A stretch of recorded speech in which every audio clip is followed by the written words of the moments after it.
الله أكبر.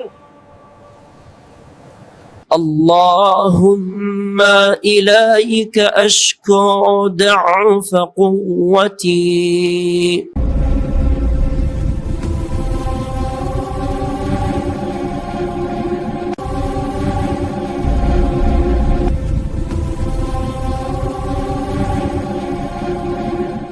ایک رات میں آسمان کا سفر، اگر محمد نے کہا ہے تو یہ سچ ہے۔ آج ہم اس رات کا ذکر کرنے جا رہے ہیں جو تاریخ انسانیت کی سب سے عظیم اور روحانی رات تھی۔ ایک ایسی رات جہاں زمین اور آسمان کے درمیان تمام حدود ختم کر دی گئیں۔ اسے ہم شب معراج کہتے ہیں۔ یہ صرف ایک سفر نہیں تھا، یہ رسول اللہ صلی اللہ علیہ وسلم کے مقام کا اظہار اور امت کے لیے نماز کا تحفہ تھا۔ اللہ تعالیٰ قرآن میں فرماتا ہے، سبحان الذی اسریٰ بعبدہ لیلا من المسجد الحرام الی المسجد الاقصی، سورہ الاسراء آیت 1۔ پاک ہے وہ ذات جو اپنے بندے کو رات کے وقت مسجد حرام سے مسجد اقصی تک لے گئی۔ یہاں سے ہمیں یہ واضح اشارہ ملتا ہے کہ یہ سفر حقیقی تھا، جسم اور روح دونوں کے ساتھ تھا، اور اللہ کی قدرت سے ممکن تھا۔ معراج سے پہلے رسول اللہ صلی اللہ علیہ وسلم کا دور سب سے مشکل تھا۔ حضرت خدیجہ کا انتقال، ابو طالب کا انتقال، طائف میں پتھر، لوگوں کی مکمل مخالفت، اسے تاریخ میں عام الحزن کہا جاتا ہے۔ اور اسی غم کے بعد اللہ نے اپنے حبیب صلی اللہ علیہ وسلم کو آسمانوں کی سیر کروائی۔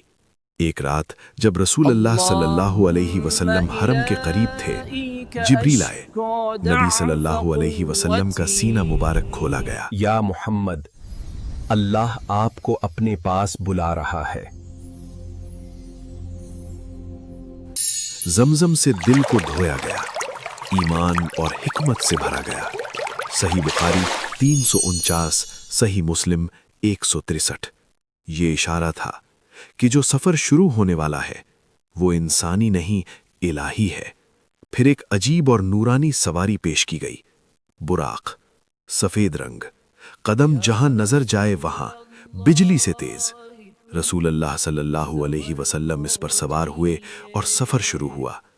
رسول اللہ صلی اللہ علیہ وسلم مسجد اقصی پہنچے۔ وہاں آدم علیہ السلام، ابراہیم علیہ السلام، موسیٰ علیہ السلام، عیسیٰ علیہ السلام اور تمام انبیاء موجود تھے۔ یا رسول اللہ صلی اللہ علیہ وسلم، آپ امامت فرمائیے۔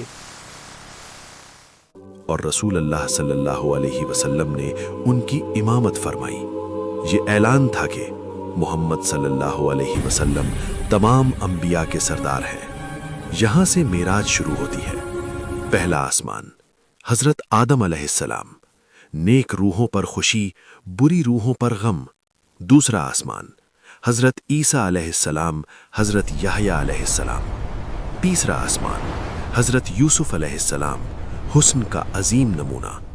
چوتھا آسمان، حضرت ادریس علیہ السلام۔ پانچواں آسمان، حضرت ہارون علیہ السلام۔ چھٹا آسمان، حضرت موسیٰ علیہ السلام۔ آپ کی امت کمزور ہے، آسانی طلب کیجیے۔ مرحبا یا نبی الآخر الزمان۔ ساتواں آسمان، حضرت ابراہیم علیہ السلام، بیت المعمور۔ یہاں جبریل علیہ السلام رک گئے، فرمایا اس سے آگے میں نہیں جا سکتا۔ رسول اللہ صلی اللہ علیہ وسلم تنہا آگے بڑھے۔ یہاں قلم رک جاتا ہے، فرشتے بھی آگے نہیں جا سکتے، صرف اللہ اور اس کا حبیب۔ یہیں 50 نمازوں کا حکم دیا گیا۔ حضرت موسیٰ کے مشورے سے 50 سے 5 رہ گئیں، لیکن اجر 50 کا ہی رہا۔ یہ نماز معراج المومنین ہے، اللہ سے ڈائریکٹ کنیکشن ہے۔ صبح جب رسول اللہ نے یہ واقعہ سنایا تو لوگ ہنس پڑے، انکار کیا، لیکن ابو بکر نے کہا اگر محمد نے کہا ہے تو بالکل سچ کہا ہے۔ ایک رات میں آسمان کا سفر، اگر محمد نے کہا ہے تو یہ سچ ہے۔ نماز چھوڑنا اپنی روح کو چھوڑنا ہے،